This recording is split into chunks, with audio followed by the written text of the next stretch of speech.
इस सवाल में बोला गया है, एक स्कूल में 119 विद्यार्थियों के लिए 595 रुपए की पेंसिल और 2,737 रुपए के पेन खरीदे गए।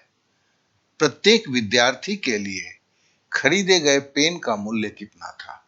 ये रेलवे जीडी की सवाल है और इसमें बहुत सारे लड़कों ने गलती किया था। क्यों?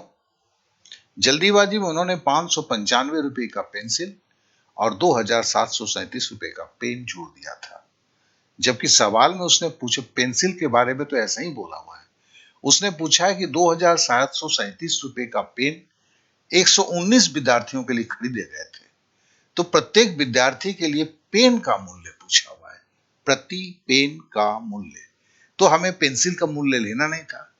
एग्जाम हॉल में ऐसे होते हैं, तो हमें करना क्या है, 2,737 रुपया जो लिया गया 119 विद्यार्थी के लिए पेन खरीदने में, उसको भाग देना है। तो 119 दूनी क्या होता है, 238 होगा। अब देखिए, ये तो गुना करके आपको पता चलेगा, ठीक है ना। मैं नहीं कर रहा हूं, शॉर्टकट में कर रहा हूं फटाफट इसके लिए।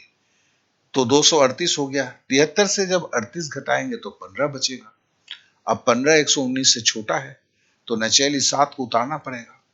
अब 7 को उतारेंगे तो 19 या 57, ठीक है। यहां पे गलती हो गई है, यहां पे ये 3 होगा, ठीक है ना। अब तो मैं लिख भी नहीं सकूंगा इसे, तो इसे आप जरूर सुधार लेंगे, याद रखेंगे। 1 मिनट में करके तो कोशिश करता हूं। इरेजर तो काम नहीं करेगा यहां, ठीक है। ये 1 नहीं होगा, दिस विल बी द 357, ठीक है। तो नेचुरली ये 3 बार जाएगा, ये भी 357 ही होगा, ठीक है। इसे जरूर याद रखेंगे। ये 1 जो नहीं होगा, ये कॉपी पेस्ट की मेहरबानी है। तो इस तरह से जो है, प्रति पेन का जो खर्च है वो आपका 23 रुपया निकला, ठीक है।